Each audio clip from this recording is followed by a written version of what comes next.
Hi friends, good morning. ఈరోజు మనం గుత్తి వంకాయని ఎలా చేసుకోవచ్చు అనేది చెప్తున్నాను. అది కూడా ఏంటి అంటే ప్రోటీన్ ఫైబర్తో ఎలా యాడ్ చేసి చేయొచ్చు అనేది మీకు చూపించబోతున్నాను. సో దాంట్లో కావాల్సిన ఇంగ్రీడియంట్స్ మొత్తం తీసుకున్నాను. ఒక ఆనియన్ కట్ చేసుకున్నాను. అంటే నేను ఫస్ట్ వంకాయలు తీసుకున్నాను. వీటిని సెంటర్లో కట్ చేసుకొని ఇట్లా వాటర్లో, సాల్ట్ వాటర్లో డిప్ చేసి పెట్టుకున్నాను. ఈ విధంగా కట్ చేసి పెట్టుకున్నాను.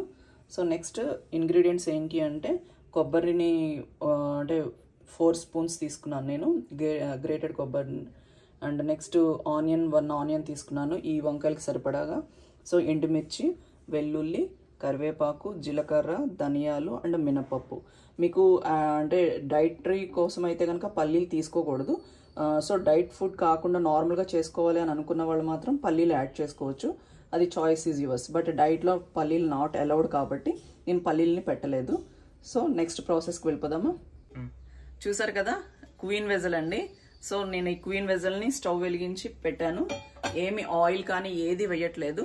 ఇది జస్ట్ ఒక 2 మినిట్స్ మనం ప్రీహీట్ చేసిన తర్వాత మనము ఈ ఇంగ్రీడియంట్స్ మొత్తం వేసి డ్రై రోస్ట్ చేసి పెట్టుకుందాము. సో నేను ఫస్ట్ ఎండుమిర్చి వేసుకుంటున్నాను.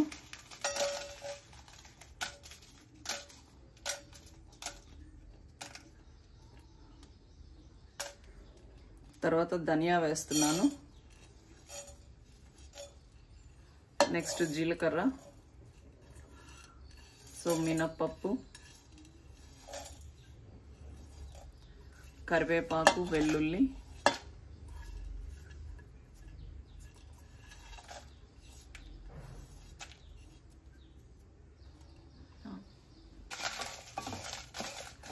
మిక్స్ చేస్తున్నాను. ఇవి ఇట్లా వద్దు, అన్నీ వేసేసి ఆనియన్ అన్నీ కూడా వేసేసాను. గ్రేటెడ్ కొబ్బరి కూడా వేసేసుకున్నాను. సో అప్పుడే స్టార్ట్ అయిపోయిందండి అరోమా స్మెల్ అనేది. అంటే క్వీన్ వెజల్లో ఏంటి అంటే చాలా ఫాస్ట్గా అయిపోతుంది అనమాట కుకింగ్ అనేది. దీని యొక్క గొప్పతనం ఏంటి అంటే 7 ప్లై ఉండడం వల్ల, దాంట్లో హీట్ అయిపోవడం వల్ల మనకి వంట అనేది చాలా ఫాస్ట్గా కుక్ అయిపోతుంది. ఏదైనా కానీ వితిన్ మినిట్స్లో మనం కుక్ చేసేసుకోవచ్చు అన్నట్టు. అప్పుడే అరోమా స్టార్ట్ అయింది. సో ఇవి మంచిగా ఫ్రై చేసుకుని నెక్స్ట్ ప్రాసెస్లోకి వెళ్దాం. చూసారు కదా, మొత్తం డ్రై రోస్ట్ అయిపోయింది. ఫ్లేవర్ మంచిగా వస్తుంది. చూసారు కదా, ఫ్లేవర్ మంచిగా వస్తుంది అరోమా. సో ఇప్పుడు నేను స్టవ్ ఆఫ్ చేసేసుకున్నాను. దీన్ని మిక్సీలోకి టర్న్ చేద్దాం.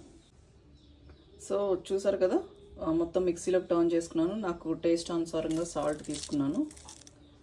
ఇప్పుడు దీన్ని మనము పౌడర్ కింద చేసేసుకుందాం.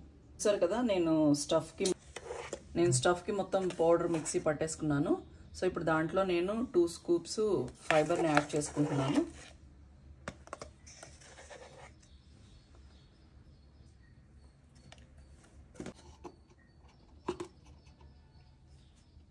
ప్రోటీన్ యాడ్ చేస్తున్నాను.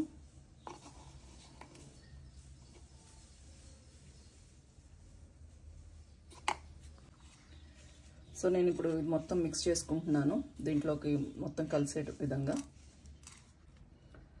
సో చూసారు కదా, మొత్తం మిక్స్ చేసేసుకున్నాను. ఎక్కడ మనకి ఉండలు లేకుండా కలిపేసుకున్నాము. సో ఇప్పుడు నేను ఏం చేస్తున్నాను అంటే, ఇప్పుడు ఈ వంకాయల్లోని నేను స్టఫ్ చేసుకొని డైరెక్ట్గా బాండీ పెట్టేసేసి నేను బాండీలోనే వేసేస్తాను. ఎందుకని అంటే మనం తర్వాత అంటే అవి వేరే గిన్నెలోకి తీసుకొని మళ్ళీ అలా ఇవన్నీ చేసేదానికన్నా, చూసారు కదా, ఇది క్వీన్ వెజల్లో బిగ్ సైజ్ అనమాట. సో ఎక్కడ కూడా మనం వంకాయల్ని కదపక్కర్లేదు, నీట్గా పేర్చుకోవచ్చు అనమాట. నేను ఎప్పుడు ఆయిల్ వేయట్లేదు, ఎందుకనంటే ముందు వంకాయలు అన్నిటిని కూడా ఇందులో పేర్చుకొని తర్వాత నేను ఆయిల్ అనేది ఫిల్ చేస్తాను. ఓకే, సో నేను గీ అనేది యాడ్ చేసుకుంటున్నాను. ఎందుకంటే వంకాయల్లోని బైండ్ అయి ఉండడం కోసమని గీ కలుపుకొని పేస్ట్ లాగా పెట్టుకుంటున్నాను. వంకాయని ఇలా తీసుకొని నేను ఈ స్టఫ్ని అంటే ఇట్లా ఫిల్ చేస్తున్నాను. మీరు ఇలాగే మాత్రమే కాకుండా ఇటు సైడ్స్ కూడా అంటే 4 వైపులా కట్ చేసుకుంటాం కదా, సో మొత్తంగా ఫిల్ చేయండి. అప్పుడే టేస్ట్ అనేది బాగుంటుంది. ఆ ఫిల్లింగ్ దగ్గరే మీరు కొంచెం కాన్షియస్గా ఉండగలిగితే చాలు. ప్రతి కార్నర్లో కూడా కట్ చేసిన ప్రతి దగ్గర స్టఫ్ అనేది మనం వెళ్ళాలి, అప్పుడే టేస్ట్ అద్భుతంగా ఉంటుంది. ఓకే కదా, నేను బాండి పెట్టుకొని వంకాయలు అన్నిటిని పేర్చుకున్నాను. సో ఇప్పుడు ఏం చేస్తున్నా అంటే ఆయిల్ అనేది బేసిక్గా అంటే ఎక్కువ ఆయిల్ వేసి ఫ్రై చేస్తారు, బట్ నేను ఈ క్వీన్ వెజల్ తీసుకున్నాను కదా, సో చాలా తక్కువ ఆయిల్ అంటే చుట్టూతో వేస్తున్నాను అనమాట. నేను ప్యూర్ వర్జిన్ కోకోనట్ ఆయిలే యూజ్ చేస్తాను. సో వర్జిన్ కోకోనట్ ఆయిల్ ఇట్లా వీటి మీద నుంచి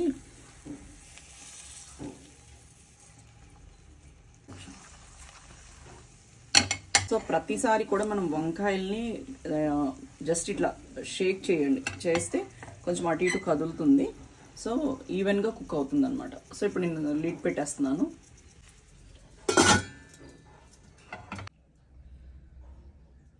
చూసారు కదా మొత్తం కుక్ అయిపోయింది. సో నేను ఇప్పుడు కొత్తిమీరతోని గార్నిష్ చేసుకుంటున్నాను. వేడి మీద కొత్తిమీర వేసుకుంటే